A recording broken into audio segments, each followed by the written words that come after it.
संत रविदास जी का आशीर्वाद और समाज के हर वर्ग से, हर कोने से इतनी बड़ी संख्या में आशीर्वाद देने के लिए आए हुए आप सब महानुभाव आज सागर में समरसता का महासागर उमड़ा हुआ है।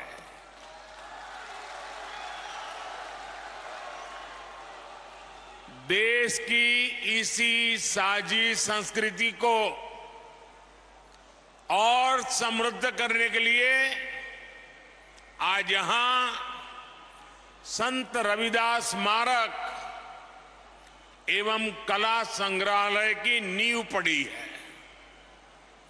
संतों की कृपा से कुछ देर पहले मुझे इस पवित्र स्मारक के भूमि पूजन का पुण्य अवसर मिला है और मैं काशी का सांसद हूं और इसलिए ये मेरे लिए दोहरी खुशी का अवसर है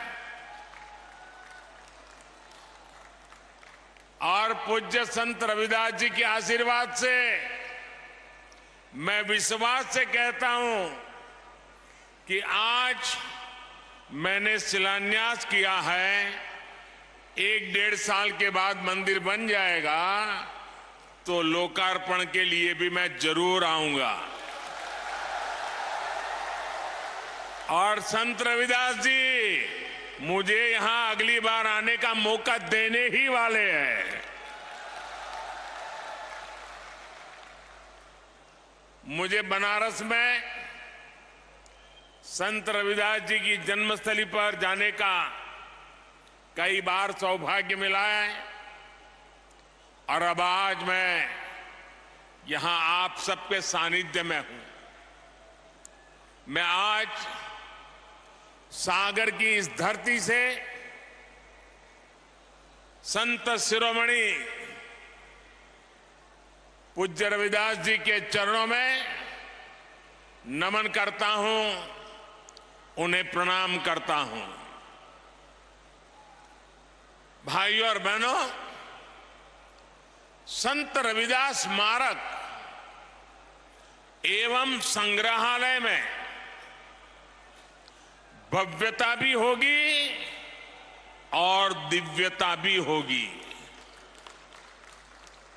ये दिव्यता रविदास जी की उन शिक्षाओं से आएगी जिन्हें आज इस स्मारक की नींव में जोड़ा गया है, गढ़ा गया है। समरसता की भावना से ओतप्रोत 20,000 से ज्यादा गांवों की, 300 से ज्यादा नदियों की मिट्टी आज इस स्मारक का हिस्सा बनी है। एक मुट्ठी मिट्टी के साथ साथ एमपी के लाखों परिवारों ने समरसता भोज के लिए एक एक मुट्ठी अनाज भी भेजा है। इसके लिए जो 5 समरसता यात्राएं चल रही थी, आज उनका भी सागर की धरती पर समागम हुआ है। और मैं मानता हूं कि ये समरसता यात्राएं यहां खत्म नहीं हुई हैं, बल्कि यहां से सामाजिक समरसता के एक नए युग की शुरुआत हुई है। मैं इस कार्य के लिए मध्य प्रदेश सरकार का अभिनंदन करता हूं, मुख्यमंत्री भाई शिवराज जी का अभिनंदन करता हूं और आप सभी को बधाई देता हूं।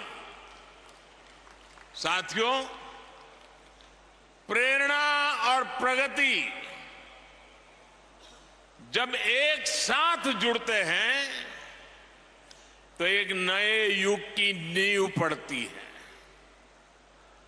आज हमारा देश, हमारा एमपी इसी ताकत के साथ आगे बढ़ रहा है। इसी क्रम में आज यहां कोटा बीना सेक्शन पर रेल मार्ग के दोहरीकरण का भी लोकार्पण हुआ है। नेशनल हाईवे पर 2 महत्वपूर्ण मार्गों का शिलान्यास भी किया गया है। विकास के ये काम सागर और आसपास के लोगों को बेहतर सुविधा देंगे। इसके लिए मैं यहां के सभी भाई बहनों को बहुत बहुत शुभकामनाएं देता हूं। साथियों, संत रविदास स्मारक और संग्रहालय की ये नींव एक ऐसे समय में पड़ी है जब देश ने अपनी आजादी के 75 वर्ष पूरे किए हैं। अब अगले 25 वर्षों का अमृतकाल हमारे सामने है।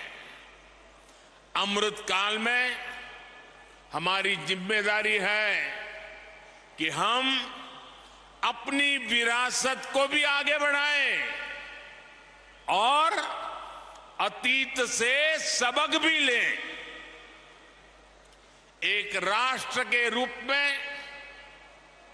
हमने हजारों वर्षों की यात्रा की है। इतने लंबे कालखंड में समाज में कुछ बुराइयां आना भी स्वाभाविक है। ये भारतीय समाज की ही शक्ति है कि इन बुराइयों को दूर करने वाला समय समय पर कोई महापुरुष, कोई संत, कोई औलिया इसी समाज से निकलता रहा है। रविदास जी ऐसे ही महान संत थे। उन्होंने उस कालखंड में जन्म लिया था जब देश पर मुगलों का शासन था। समाज अस्थिरता, उत्पीड़न और अत्याचार से जूझ रहा था। उस समय भी रविदास जी समाज को जागृत कर रहे थे, समाज को जगा रहे थे।